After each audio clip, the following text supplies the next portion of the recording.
We are going to start talking about forces today, and we're going to start off talking about forces by talking about Newton's laws.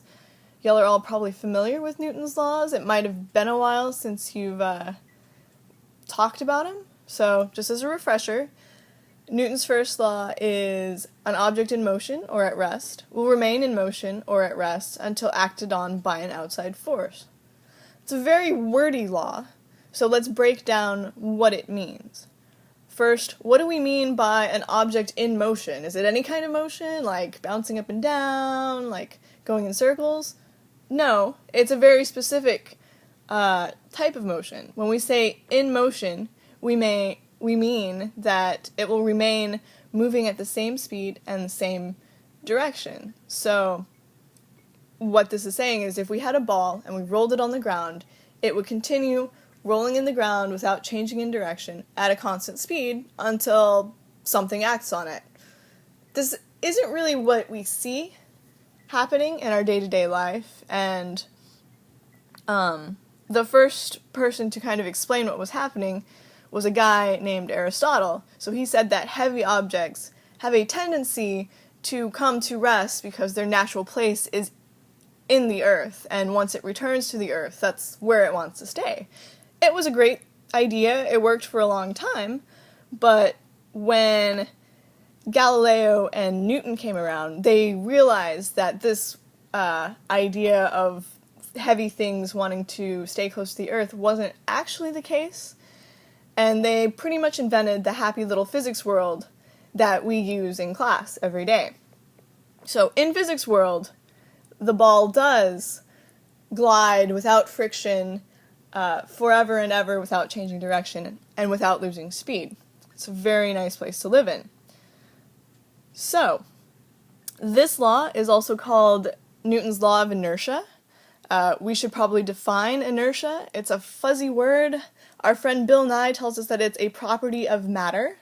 That property is an object's resistance to a change in motion. So it's how stubborn an object is. We can quantify inertia. You might be surprised at this, but we measure inertia in kilograms. Inertia is, in fact, mass, and that makes sense. The more massive an object is, the more resistant it is to a change in its motion. Mass is not to be confused with weight. Weight is a force. We will talk about it here in a couple more minutes. That about wraps up the first law. Newton's second law is simply the statement that force is equal to the mass times the acceleration. So this relationship between these three variables can be rewritten as acceleration is equal to force over mass. So we can see the proportions a little bit easier now.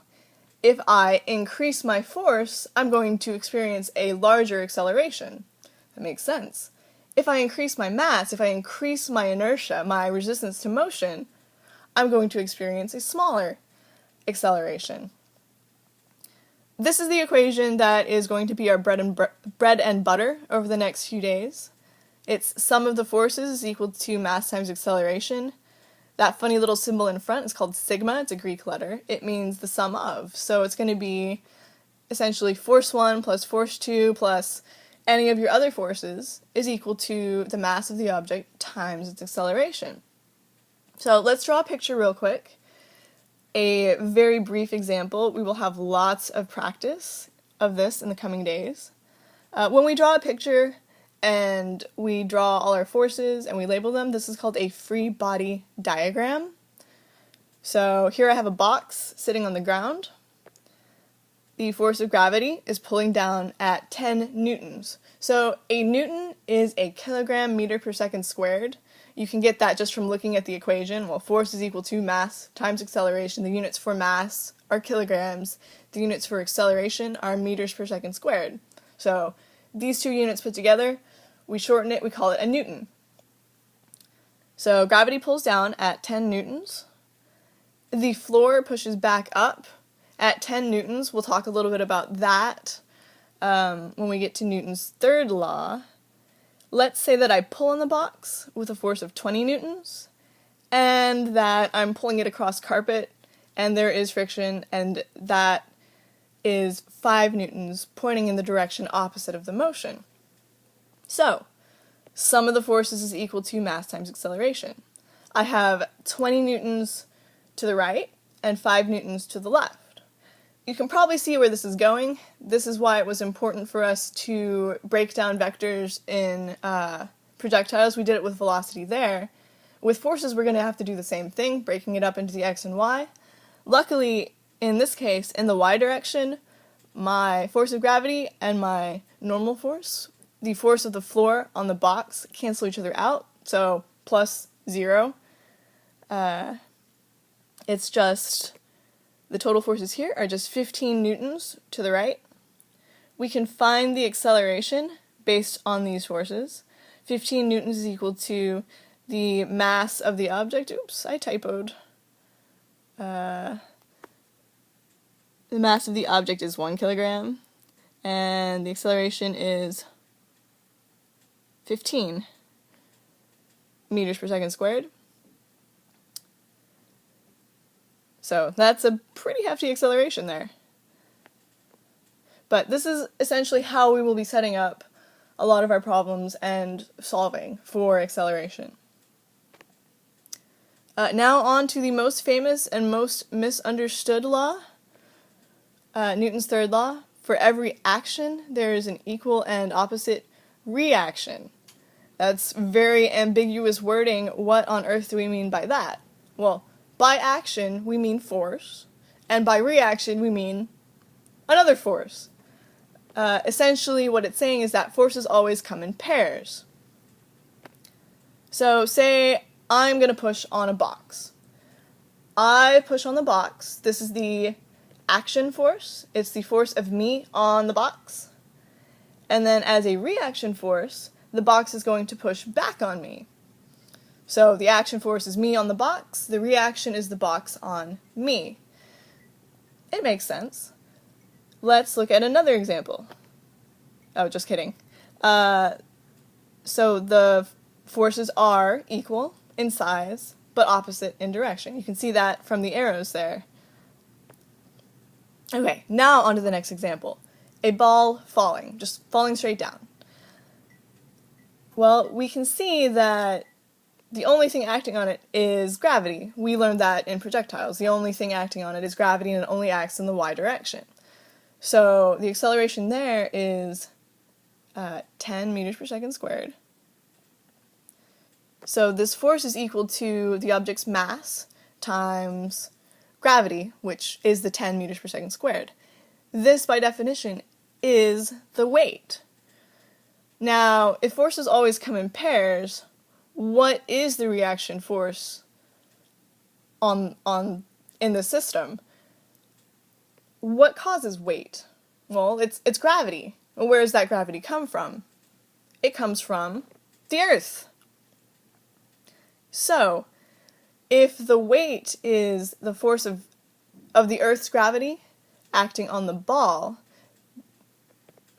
weight is the Earth's gravity acting on the ball, then the reaction force would be the ball's gravity acting on the Earth. Now, wait a minute, you might say. The ball is so small that it can't be acting on the Earth, right? Well, according to Newton's third law, it is.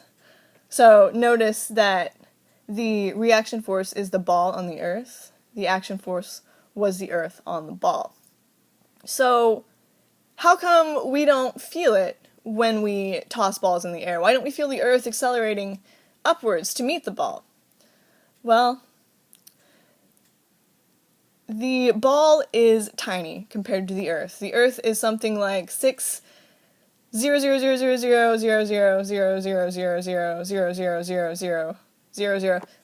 zeros, kilograms.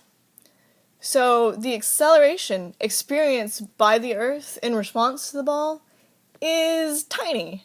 It is so small that there's no way that you could be able to feel it. It's 0.0000000, 25 of those meters per second squared. We can't possibly feel that.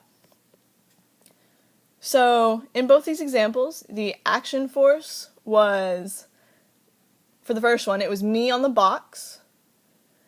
The reaction force was the box on me. For the ball, it was the earth pulling on the ball, and the reaction force was the ball pulling back on the earth. So if you notice, they're on different objects. For the first one, the object getting acted on was the box. The reaction force was on me. For the ball and the earth is pulling on the ball, so the ball is getting acted on. The reaction force, it's the earth getting acted on, but the acceleration there is so small that we can't feel it. So that's a very important idea that will help you a lot. We'll do one final example involving Newton's third law. Let's say we have the 18-wheeler of physics, and this 18-wheeler is going really fast down the freeway and it hits a bug. Let's say that the bug hits the truck with a force of 1 Newton.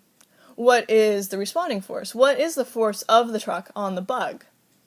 According to Newton's third law, it's the same, which is counterintuitive, because you want to say, well, the truck is so big, it absolutely annihilates that bug. It must apply a huge force. That is not actually the case.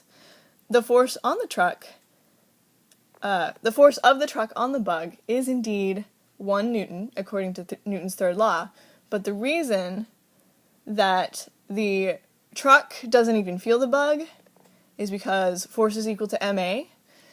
The mass of the truck is very, very large, which means the acceleration on the truck is very, very small, kind of like how the earth doesn't really move when you throw a ball in the air. However, because the bug is tiny, it experiences a huge acceleration.